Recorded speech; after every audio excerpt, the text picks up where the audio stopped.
What I was saying before I was rudely interrupted by a very loud motorcycle going very slow was I'm going to cut these transmission mounts and I'm going to drop this down on a motorcycle stand that I have in the garage.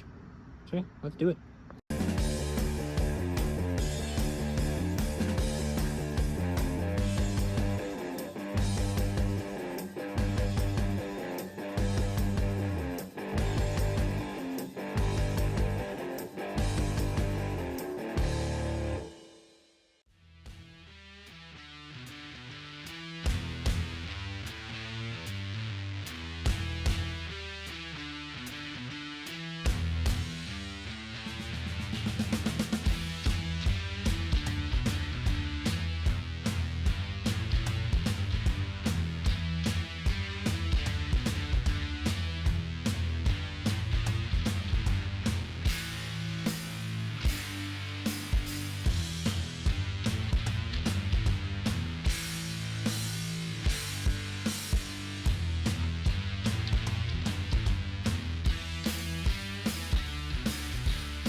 Alright, I missed taking some clips before I did too much more work, but as you can see here, this is the whole front frame, suspension, engine, transmission, and entire wiring harness from the S10 that you can see back there.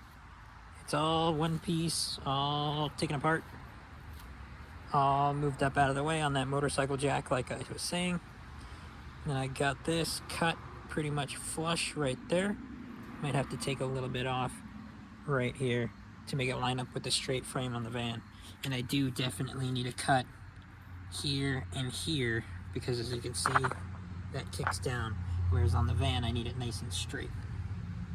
I need to drill out one broken stud here on one of the exhaust pieces, and I think that's pretty much it for this side. So today was a somewhat chill day. I tweaked my back yesterday pretty good, so I didn't really want to do too much today, but I got some work done on this thing back here and I'm gonna show you.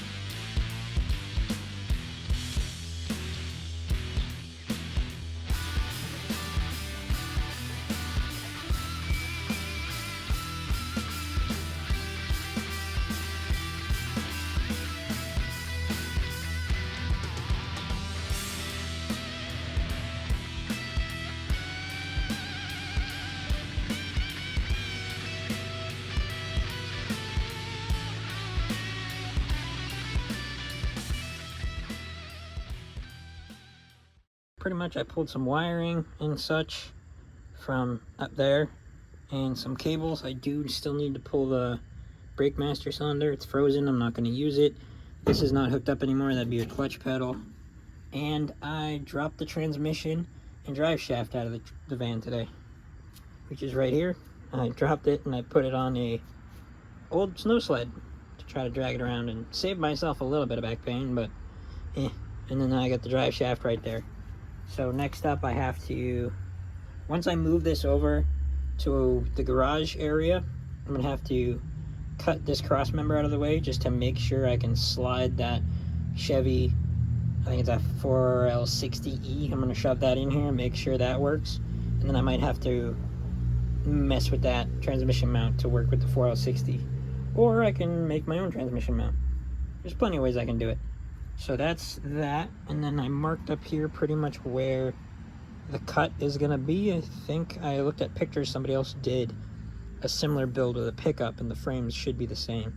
And he cut it pretty much right there, and that's where he spliced in the S10 front frame section. So, I'm not gonna have a drop axle anymore. I'm gonna have independent front suspension, I'm gonna have disc brakes, the whole fun lot. And I'm hoping I'll have plenty of room in this engine bay, because it's a little V6 that's going in, and it was a straight 6 that came out. So straight 6 is awfully longer than a little V6. I don't know, we're gonna see. So that's where I'm at right now. It'll be fun.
I got the van moved in place in front of the shop, and I'm starting to work on it. I already pulled the pedals assembly off. I pulled this cross member out because it would have been in the way of the transmission. I started pulling some of the rotten floor in there. Right there, you can see it, so I can repair it before too long. I gotta repair some of this. Thank you, motorcycle. You're in my clip now. Yeah, you can see all right there. I got to repair all of that right there. I took some measurements for where the center of the axle is compared to certain holes in the frame, because I'm going to cut it right here to make sure I have extra meat, because I think I really need to have it like back here or something, but I'm measuring several times, cutting several times, so I have enough meat. So I jacked it up right there. It's on jack stands. I'm going to pull those bolts there in the leaf springs and cut my frame, and I think that it should just let this whole axle assembly roll out of the way. Now, I cut this cross member out, yes, but if you look right there, there's a a body mount right there and a body mount right there. And then there's this nice sturdy cross member. It's all one piece, it's all solid. That should keep the frame where it's supposed to be after I cut the frame rails. So once those frame rails are cut, I can go ahead and roll this into place and start taking measurements and figure out where I need a cut, where I need a weld, where I need a sleeve, and how this transmission is going to line up with that cross member and everything else in the back. So I can make a new cross member out of this one here. That's the one I cut out. As you can see over here, this is the S10's cross member. It's pretty darn shot. But I saved the transmission mount rubber mount part from that, so I can drill a hole and put it in that once I make everything fit properly. Yep. And just to make sure, I got a second center of the axle number to that floor section, and it's the same on both sides. So I need to put the new axle center 26 inches from this support right here, which would be centered right there.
So Pops and I pulled off some stuff from the engine bay. You can see the booster and the ABS controller over there.